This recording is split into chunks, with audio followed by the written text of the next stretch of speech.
오늘은 말씀을 붙들고 기도하는 중보자가 되라라는 제목으로 하나님의 말씀을 전하도록 하겠습니다.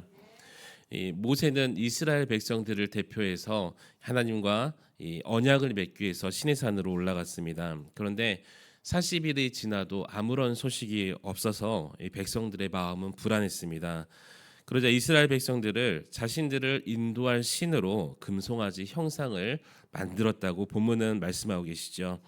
그들은 금송아지 형상을 세워두고 어떻게 이야기하냐면 이는 너희를 애굽 땅에서 인도하여 낸 너희의 신이로다, 이렇게 이야기하면서 그 앞에 금송아지 앞에 제물을 드리고 예배하였습니다. 하나님께서 이런 이스라엘 백성들의 행태를 보시고 7절에 이렇게 말씀하십니다. 우리 7절 말씀 함께 읽겠습니다. 시작. 여호와께서 모세에게 이르시되 너는 내려가라, 내가 애굽 땅에서 인도하여 낸 내 백성이 부패하였도다. 아멘. 지금 이스라엘 백성들의 행한 일은 용납하기 어려운, 하나님께서 보시기에 가장 진노가 치밀어 오르시는 우상 숭배라는 큰 죄악을 짓고 있습니다. 더구나 지금 상황은 어떤 상황이냐면 하나님께서 이스라엘 백성들을 위해서 모세를 대표로 하여서 모세와 언약을 맺고 있던, 이스라엘 백성에게 축복하기 위한 그 언약의 작업들을 하고 있는, 맺는 중이었습니다. 그렇지만 이스라엘 백성은 그것이 하나님을 섬기는 행위, 금송아지를 만들어서 금송아지에게 예배드리는 것이 하나님을 섬기는 행위라고 생각했다는 것입니다. 금송아지 형상을 앞에 두고 그것이 눈에 보이는 하나님이다, 이렇게 생각하면서 그 나름대로 이스라엘 백성들의 나름대로 하나님을 섬기는 일을 지금 하고 있었다는 것입니다. 이렇게 금송아지를 섬기면서 하나님을 섬기는 것처럼 착각하는 신앙을 바로 아론의 종교라고 부르기도 합니다. 이것은 아론의 종교라는 것은 단순히 불교, 천주교 이런 이방 종교가 아니라 1절에서 이스라엘 백성은 우리라는 말을 3번이나 반복하고 있죠. 우리 함께 1절 말씀 함께 읽어보도록 하겠습니다. 시작. 백성이 모세가 산에서 내려옴이 더딤을 보고 모여 백성이 아론에게 이르러 말하되 일어나라, 우리를 위하여 우리를 인도할 신을 만들라. 이 모세 곧 우리를 애굽 땅에서 인도하여 낸 사람은 어찌 되었는지 알지 못함이니라. 아멘. 당시 이스라엘 백성들의 하나님을 어떻게 섬겼는지에 대한 태도를 볼 수가 있습니다. 그들은 우리가 하나님을 위해서 존재하는 것이 아니라 하나님이 우리를 위해서 존재해야 되고 그런 존재라고 생각을 했다는 거예요. 그런 식의 하나님을 이스라엘 백성들은 그 시대에 원했다는 것입니다. 여러분, 우리의 신앙은 어떻습니까? 지금 이 땅에서 축복을 바라고 자기가 원하는 하나님을 만들어내고 자기를 위해 하나님을 혹시라도 도구로 삼지는 않으셨습니까? 교회는 왜 다니시며 왜 신앙생활을 하느냐, 이 말이라는 것입니다. 이스라엘 백성들은 하나님을 섬긴다고 말하고 있지만 사실은 자신들의 우상을 섬기고 있었다는 것이죠. 우리 백화점이나 이런 데 가면 이렇게 대형 기업들에 가면 손님이 왕이다, 예전에 그런 문구들이 많이 있었죠. 왜냐하면 기업은 돈을 벌기 위해서 어쩔 수 없이 소비자의 요구에 민감하기 때문입니다. 그렇게 종교가 변해가고 있다는 거예요.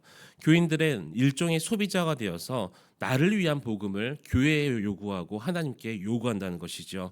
설교자도 마찬가지입니다. 하나님의 영광을 드러내고 하나님의 이름을 위한 그런 설교, 회개의 복음 설교를 해야 되는데 자꾸만 강단에서 성도들의 입맛에 맞는 축복의 설교, 치유의 설교, 회복의 설교, 이런 설교들이 넘쳐나고 있다는 것이죠. 그러다 보니까 몇 가지 문제들이 일어나기 시작합니다. 하나님을, 참된 하나님을 알아갈 수가 없게 되죠. 또 하나님이 아닌 다른 것들을 붙들게 된다는 것입니다.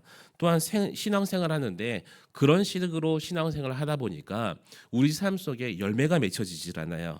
이런 이스라엘 백성들을 향해서 하나님께서 진노하십니다. 함께 9절과 10절 말씀 함께 읽도록 하겠습니다. 시작. 여호와께서 또 모세에게 이르시되 내가 이 백성을 보니 목이 뻣뻣한 백성이로다. 그런즉 내가 하는 대로 두라. 내가 그들에게 진노하여 그들을 진멸하고 너를 큰 나라가 되게 하리라. 아멘.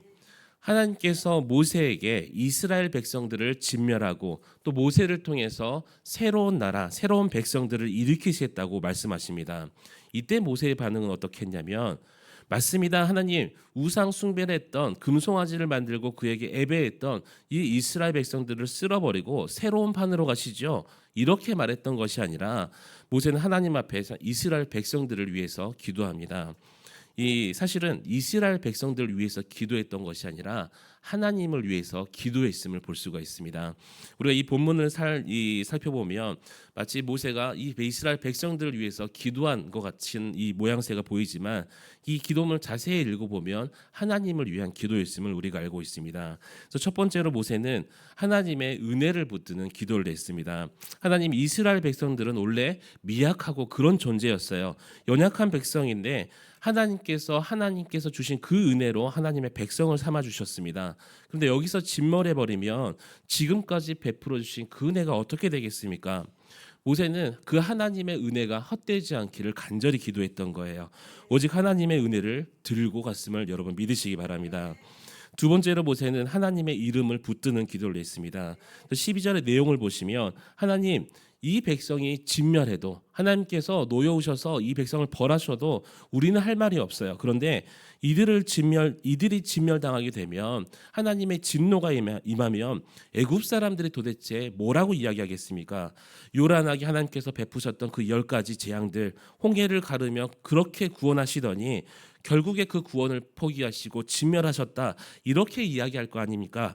이렇게 이야기하면서 이 백성으로 인하여 하나님의 이름에 먹칠이 되지 않을까, 그 이름에 손상이 가지 않을까 두려워하면서 하나님의 이름이 영광이 실추되지 않기를 모세는 기도했다는 것입니다. 세 번째로 모세는 하나님의 언약을 붙드는 기도를 했습니다. 13절 말씀해 보니까 주의 종 아브라함과 이삭과 이스라엘을 기억하소서. 주께서 그들을 위하여 주를 가리켜 맹세하여 이르시기를 내가 너희의 자손을 하늘의 별처럼 많게 하고 내가 허락한 이 온 땅을 너희에게 자손에게 주어 영원한 기업이 되게 하리라 하셨나이다. 아멘. 아브라함의 후손을 이야기하면서 하늘의 별처럼 그렇게 크게 번성하게 하시겠다. 하나님 그 약속 기억하시죠? 하나님 그 약속하셨는데 약속을 어기시는 그 성실함이 무너지면 어떻게 되겠습니까? 이렇게 모세는 하나님의 언약에 호소하면서 긍휼히 여겨주시기를 하나님께 구했다는 것입니다. 모세는 하나님의 진노 앞에서 백성들을 먼저 생각하기보다는, 물론 그 마음은 마음속에 있었겠죠. 하지만 그보다 앞섰던 마음이 무엇이냐면 하나님의 이름, 하나님의 영광, 하나님의 명예, 이것들을 바라고 하나님께 그렇게 간절히 부르짖었음을 여러분 기억하시기 바랍니다. 모세는 철저히 하나님의 입장에서 하나님만 바라보고 기도했던 것입니다. 사랑하는 성도 여러분, 이 모세의 기도는요, 하나님과 우리의 언약 관계를 친밀하게 지속될 가능성이 우리에게 있지 않다는 것을 말씀하고 있습니다. 다시 말씀드리면 우리는 하나님과의 그 관계를 지속시키고 하나님과 관계가 좋아질, 이렇게 지킬 만한 힘이 없다는 거예요. 연약한 존재라는 것입니다. 우리가 하나님의 자녀로 살고 언약 백성으로 살 수 있는 길이 바로 하나님의 그 크신 은혜와 사랑에 달려 있음을 여러분 믿으시기 바랍니다. 그래서 이 모세는 무엇보다도 하나님의 은혜를 붙들고 기도했고 언약에 호소하면서 기도를 했습니다. 그래서 하나님께서 모세의 기도를 들으시고 이스라엘을 진멸하시는 그 하나님의 뜻을 돌이켜서 진노를 거두셨습니다. 사랑하는 여러분, 신앙의 본질이라는 것이 무엇이겠습니까? 하나님께서 내게 베풀어 주실 어떤 축복과 물질적인 것, 건강적인 것, 이런 것이 아니라 하나님을 사랑하고 경외하는 것이 신앙의 본질이라는 거예요. 그래서 모세의 기도에 담긴 중요한 그 의미를 기억하면서 성도들은 이렇게 기도해야 될 줄 믿습니다.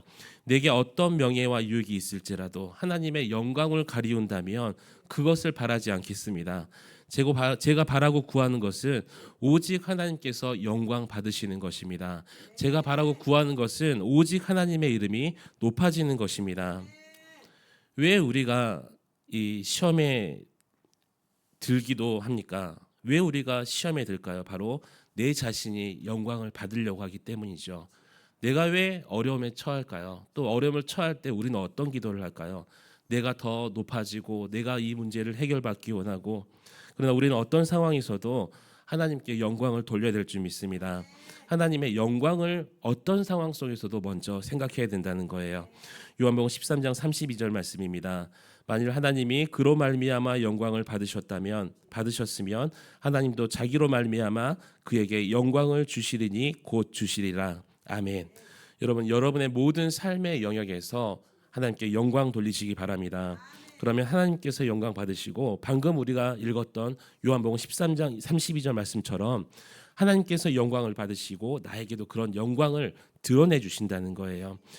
정말 요즘에 우리나라가 또 민족과 이 교회의 가정을 볼 때 너무나 큰 어려움들이 많이 있죠. 새해에는 뭐가 달라질 줄 알았는데 그렇게 크게 달라짐이 없음을 우리는 뉴스 또 우리의 가정을 통해서 볼 수가 있습니다. 하지만 우리도 모세처럼 하나님의 영광을 위해서 또 그 이름을 위해서 그렇게 하나님의 언약의 말씀과 은혜 또 이것을 믿음으로 붙들며 중보하며 기도하며 나아갈 때 하나님께서 영광 받으시고 이스라엘에게 베푸신 그 은혜처럼 우리에게도 하나님께서 분명하게 은혜를 베풀어 주실 줄 믿습니다. 그런 기도로 우리가 가정을 살려야 되겠죠. 그런 기도로 우리가 교회를 살리고 여러분의 놀라운 중보 기도를 통해서 나라가 또 우리의 민족이 회복되는 역사가 일어나기를 우리 주님의 이름으로 간절히 축원합니다. 우리가 이 시간 기도하실 때